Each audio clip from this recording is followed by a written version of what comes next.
और अब तो सहूलियत भी हो गई है।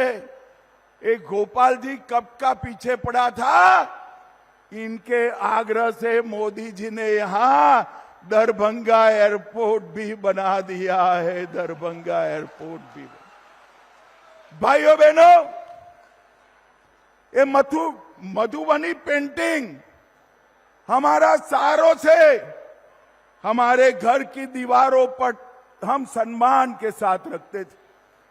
मोदी जी ने अर्जेंटीना की उपराष्ट्रपति और दक्षिण कोरिया के राष्ट्रपति को मधुबनी पेंटिंग देकर वहां की दीवार की जगह वहां के दरबार में भी लगाने का काम किया है।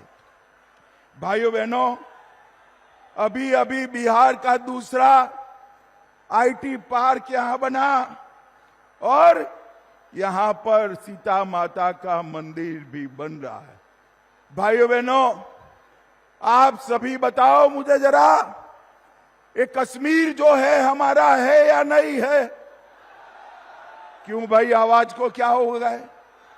भाषण तो मैं दे रहा हूं। ये कश्मीर हमारा है या नहीं है?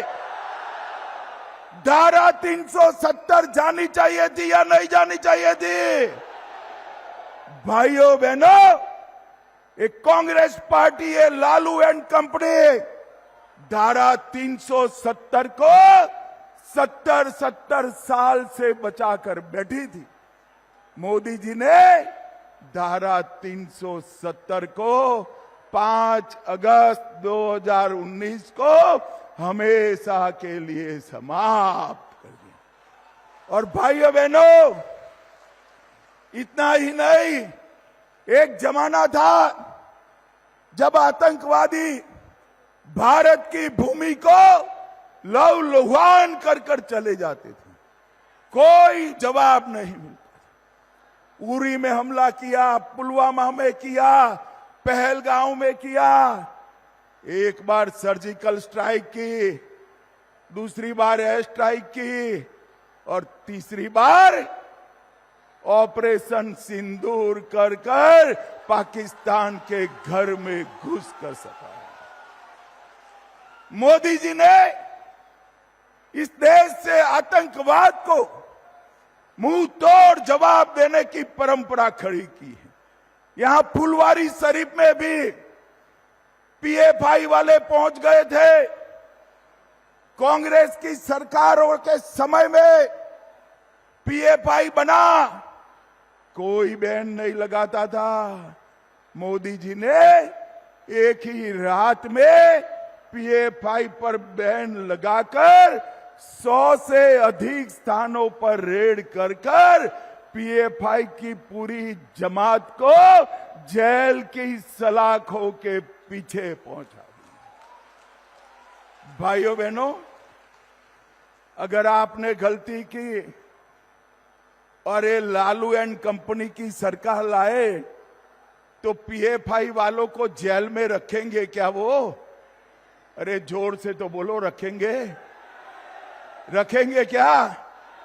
पीएफआई वाले जेल में रहने चाहिए या नहीं रहने चाहिए? भैया दाहिनी ओर वाले बोलो जरा, पीएफआई वाले जेल में रहने चाहिए या नहीं रहने चाहिए? भाइयों बहनों, मैं वादा कर कर जाता हूं, भारतीय जनता पार्टी का एक भी सांसद है तब तक एक भी पीएफआई वालों को जेल की सलाखों के बाहर नहीं आने। भाइयों बहनों, मोदी जी ने देश को सुरक्षित तो किया ही, अभी अभी जीएसटी में 395 चीजों पर टैक्स 28% और 18% से कम कर कर 0% और 5% किया है। हमारे देश की इकोनॉमी को 11वें नंबर से हमारे अर्थतंत्र को 4थे नंबर पर मोदी जी लाए हैं, 4थे नंबर पर लाए। अरे दरभंगा वालों, क्या खुश हो जाते हो भाई? चौथा नंबर ठीक नहीं है। 2027 में हम संसार का तीसरे नंबर का अर्थतंत्र बन जाएंगे, तीसरे। और भाइयों बहनों, मैं दरभंगा में मोदी जी ने जो किया है उसकी बात करता हूं। 216 करोड़ से सोमन बाईपास बनाया, भारतमाला परियोजना में आमस दरभंगा एक्सप्रेसवे बनाया, पूर्णिया पटना एक्सप्रेसवे बनाया, लोहटा से टाटरा होते हुए कमला तटबंध बनाया, कमला नदी पर ब्रिज बनाया, कमला नदी पर नया पुल बनकर आजादी के बाद पहली बार कमला नदी रोड के पार जाएगी। 335 करोड़ से दरभंगा का रेलवे स्टेशन दरभंगा की संस्कृति के अनुरूप बन रहा है। 253 करोड़ से बाईपास रेल लाइन बनाई। और जोर से ताली बजाना दरभंगा वालों, दरभंगा में मेट्रो भी आने वाली है, मेट्रो भी आने वाली है। दरभंगा से लखनऊ अमृत भारत ट्रेन बनाई और अब सीतामढ़ी से अयोध्या भी हमारी अमृत भारत ट्रेन जाने वाली है। दरभंगा एयरपोर्ट हमने बनाया, 200 बेड की क्षमता वाला स्पेशलाइज कैंसर अस्पताल बनाया। और एक गोपाल जी गड्ढे में बैठ गए थे, एम्स नहीं बनना था, एक गड्ढे में बैठकर अनशन दिया और दरभंगा का एम्स बनने की शुरुआत भी हो गई। किसी को यहां से पटने जाने की जरूरत नहीं है, दिल्ली जाने की जरूरत नहीं है। कोई भी बीमारी आए, कोई भी बीमारी आए, दरभंगा एम्स में इसका इलाज हो जाएगा भैया। अब बहुत सारे लोग, हमारी जीविका दीदी कहते इलाज कैसे कराए, रुपया लगेगा। अरे कोई रुपया नहीं लगेगा, 5 लाख तक का इलाज नरेंद्र मोदी फ्री करने वाले। इस देश में 60 करोड़ गरीबों के लिए 5 लाख तक का पूरा इलाज मुफ्त में करने का काम नरेंद्र मोदी ने किया। हर गरीब को घर देने का काम नरेंद्र मोदी ने किया है। और भाइयों बहनों, मैं आपको आंकड़ा देने आया हूं, सिर्फ बिहार में 8 करोड़ 52 लाख गरीबों को 5 किलो अनाज मुफ्त मिलता है। 87 लाख किसानों को हर साल 6,000 रुपया मिलता है।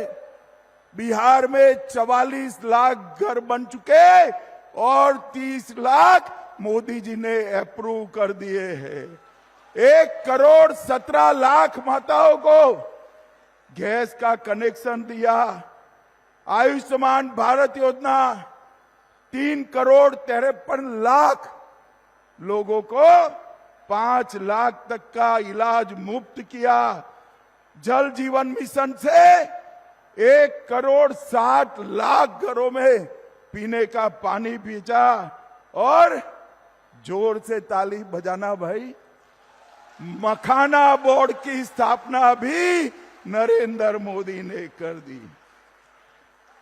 पश्चिमी कोसी नहर, कोसी का पानी रामचंद्र जी के समय से बिहार में बाढ़ लाता है या नहीं लाता है? अरे जोर से बोलो, लाता है या नहीं लाता है? मिथिलांचल में बाढ़ लाता है या नहीं लाता है?